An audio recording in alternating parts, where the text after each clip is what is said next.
کے آداب کیا ہوتے ہیں؟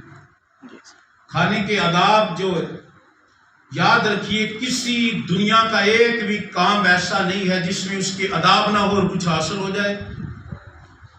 کسی لیول پہ آپ کسی کے شاگرد ہیں، میں نے اپنی زندگی میں ایک طالب علم کو دیکھا تھا، وہ ہمارے استاد تھے اسکول کے، اور میتھ پڑھاتے تھے، میٹرک تک تعلیم ان سے حاصل کی تھی، یہ 35 فتح کے تھے۔ تو میرے بعد میں نے سنا ایک بچہ طالب علم تھا، وہ ان کے گلے پڑا، اس نے گالیاں دی، ماسٹر صاحب نے مارا تو انہوں نے پرچہ کر دیا۔ وہ مار نہیں پیار کا جو لفظ تھا، تو پھر کیا ہوا، انہوں نے استادوں نے گھر جا کر اس سے معافی مانگی۔ تو مجھے کسی نے بتایا کہ ایسے ایسے فلاں بچہ ہے، تو اس نے یہ کیا، اور استاد صاحب جہاں وہ اس کے گھر گئے، انہوں نے اس کے قدم پکڑے۔ تو میں نے کہہ دیا، میں نے کہا یہ جو طالب علم ہے، یہ جتنا بھی پڑھ لے کبھی کامیاب نہیں ہو سکتا، اس کی زندگی برباد ہو گئی۔ اور ممبر رسول پر بیٹھ کر میں کہتا ہوں کہ میں نے اپنی آنکھوں سے دیکھا، وہ بندہ نشہ کرتا ہوا، پاگل ہو گیا تھا، وہ نشہ کرتا تھا، زمانے کی بری لت اس میں پائی جاتی تھی۔ بعد میں وہ بڑے پیروں کا پھر مرید ہوا، آہستہ آہستہ اس نے وہ معافی ہو گئی۔ لیکن جس چیز کی طرف بھی آپ چلے جائیں، کسی محکمے میں چلے جائیں، جب تک اس کے آداب نہیں ہوں گے آپ حاصل نہیں کر سکتے۔ کھانے کو اللہ رب العزت نے ہمارے لیے جو نازل کیا ہے، وہ اس لیے دیا ہے تاکہ میری مخلوق اسے کھائے اور اس سے فائدہ حاصل کرے، لیکن ہم اس کے آداب کو چھوڑ دیتے ہیں۔ پہلا ادب یہ ہے کہ اب ہم اگر کھانے کا کاروبار کرتے ہیں تو پہلے یہ سوچیں کہیں اس کاروبار میں میرے مسلمان بھائی کا کوئی نقصان تو نہیں ہوگا، کہیں اس کو ملاوٹ والی چیزیں تو نہیں میں کھلا رہا۔ اس کے بعد جو کھانے کے طریقے ہیں، کھانا کیسے چاہیے، وہ تو آداب جو پچھلے جمعے پہ کر دیے میں نے۔ اس کا مقصد کیا روٹی کا؟ خوراک انسان کے بظاہر میں ایک نظر آتا ہے، لیکن اس کے دو وجود ہوتے ہیں، ایک یہ جسم کا ہے اور ایک روح کا ہے۔ روح کی پہچان کے لیے جسم کو پیدا کیا گیا، ہم اس جسم کے پجاری ہیں، روح کو چھوڑ دیا، اور یہاں پر یہ جو جسم ہے یہ حقوق العباد کو پورا کرنے کے لیے، جس لیول کا چیز انسان عطا کرتا ہے انسان کو اس لیول کے لیے دنیا میں حقوق العباد کو پورا کرنے کے لیے اس وجود کی ضرورت تھی۔ اب اس وجود کو بنایا، اب اس کو جس طرح بوٹے کو، درخت کو پانی کی ضرورت ہے، اس کو خوراک کی ضرورت ہوتی ہے۔ اولیاء کاملین کہتے ہیں کھانا کھانا چاہیے لیکن زندہ رہنے کے لیے، نہ کہ کھانے کے لیے زندہ رہو۔ ہم کھانے کے لیے زندہ رہتے ہیں، اولیاء کاملین کہتے ہیں کھاؤ اتنا کہ تم زندہ رہ سکو، لیکن اس بندے کے لیے جو بندہ کوئی کام نہیں کرتا، محنت نہیں کرتا، اس کے پاس ذریعہ معاش بہتر ہے۔ جو غریب ہے، محنت کش ہے، وہ جی بھر کے کھائے، لیکن اس کا جو کھانے کے مقصد ہے اس نظریے سے کہ اللہ تو نے ہمیں رزق دیا ہے اس سلسلے سے کہ ہمارے وجود سلامت رہے۔ آپ کے وجود سلامت ہوگا تو آپ نماز پڑھ سکیں گے، آپ کا جسم سلامت ہوگا، اللہ کی عبادت کریں گے، اللہ کی بارگاہ میں سجدہ ریز ہو جائیں گے۔ حضرت ایوب علیہ السلام کے جسم پر جب پھوڑے نکلے تو سارا جسم بھرتا چلا گیا، پورے جسم پر نکلے شروع ہو گئے۔ تو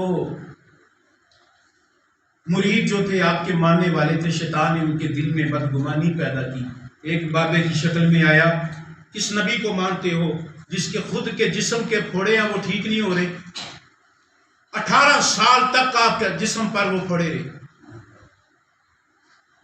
18 سال تک آپ بڑے مالدار تھے، 18 سال تک آپ کے جسم پر پھوڑے رہے، آپ کی زوجہ نے کہا اللہ کی بارگاہ میں دعا کیجئے، نبی آپ فرمانے لگے نہیں، یہ میرے رب کا میرے لیے ایک امتحان ہے۔ ہم کیا کرتے ہیں، ایک تکلیف آ گئی اللہ کی بارگاہ میں اللہ نے میں ایسے کر دیا، اللہ نے اسی نظر ہی نہیں آئے، یعنی ایسے ایسے کفریہ کلمہ بولتے ہیں۔ غلام غلام ہی رہتا ہے چاہے جہاں پر مرضی پہنچ جائے، ہم اللہ کے غلام ہیں اور وہی بارگاہ ہے ہمارے لیے، بس اس کے بعد کوئی چیز نہیں۔ 18 سال تک آپ کے نبی کے جسم پر پھوڑے رہے، 18 سال تک زبان پہ شکوہ نہیں آیا، مرید چھوڑ کر چلے گئے۔ شیطان نے کہا کیسا ہے یہ تمہارے پیر، کیسے ہیں یہ نبی، تم ان کو پیر مانتے ہو، رہبر مانتے ہو، مرشد مانتے ہو، لیکن جسم پہ جو پھوڑے ہیں وہ ہٹ نہیں رہے ان کے، تم کو شفا کیا دے گا؟ یہ ذہن میں سوچیں، آج کل بھی لوگ ہمارے ذہنوں کو تبدیل کرتے ہیں اس طرح کی باتوں سے، لیکن وہ سمجھتے نہیں رضا الہی کیا ہے، صبر کیا ہے، تحمل کیا ہے، وہ ان باتوں کو سمجھتے نہیں، صرف ایک بات کو لے کر چلے جائیں گے۔ جیسے کہ معاشرے پیر بیمار ہو جائے یا پیر خود بیمار ہے تجھے کیا دے گا؟ تو حضرت ایوب، اللہ کے نبی ایوب علیہ السلام کے جسم پر جب پھوڑے انتہا تک پہنچ گئے، چند 2-4 آدمی چند بندے رہ گئے، باقی سب آپ سے دور ہوتے چلے گئے۔ ایک زوجہ تھی تو آپ کو سنبھالتی تھی، تو وہ پھوڑا آپ کی زبان پہ نکلا،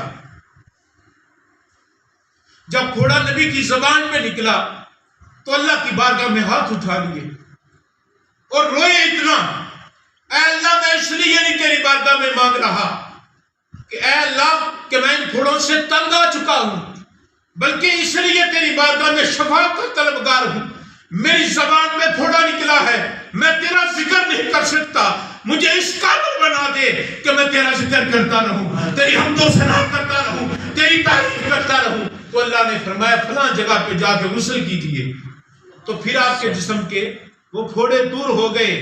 صرف مانگا اس لیے کہ اللہ زبان تیرے ذکر سے رکے نہ۔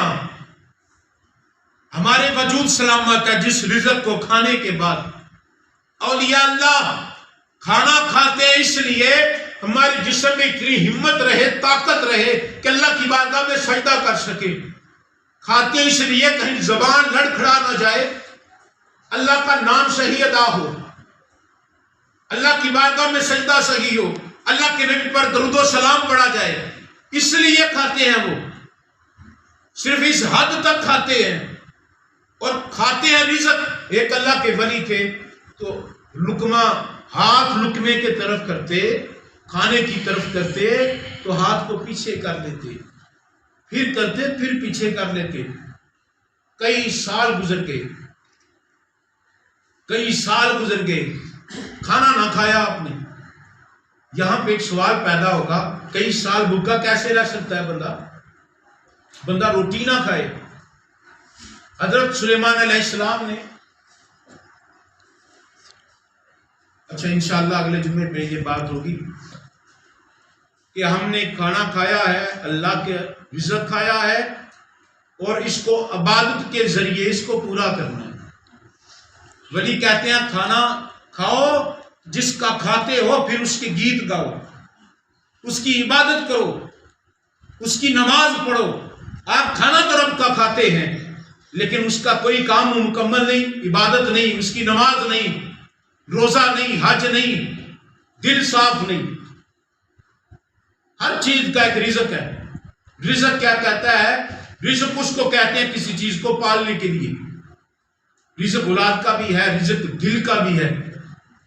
ولی دل کا رزق مانگتے ہیں، پھر ان کو کھانے کی ضرورت نہیں رہتی، وہ اللہ کے ہاں ان کو کھلایا بھی جاتا ہے۔ وہ بات جو میں کہنے لگا تھا لیکن ٹائم زیادہ ہوگا، انشاءاللہ دعا ہے کہ اللہ رب العزت عمل کی توفیق دے، اور کھانے کو کھائیں ادب سے، سنت طریقے سے کھائیں، اور اتنا کھائیں اگر کہ میں نے اپنی زندگی میں اپنے پیر و مرشد کو ایک روٹی سے اوپر کھاتے ہوئے نہیں دیکھا۔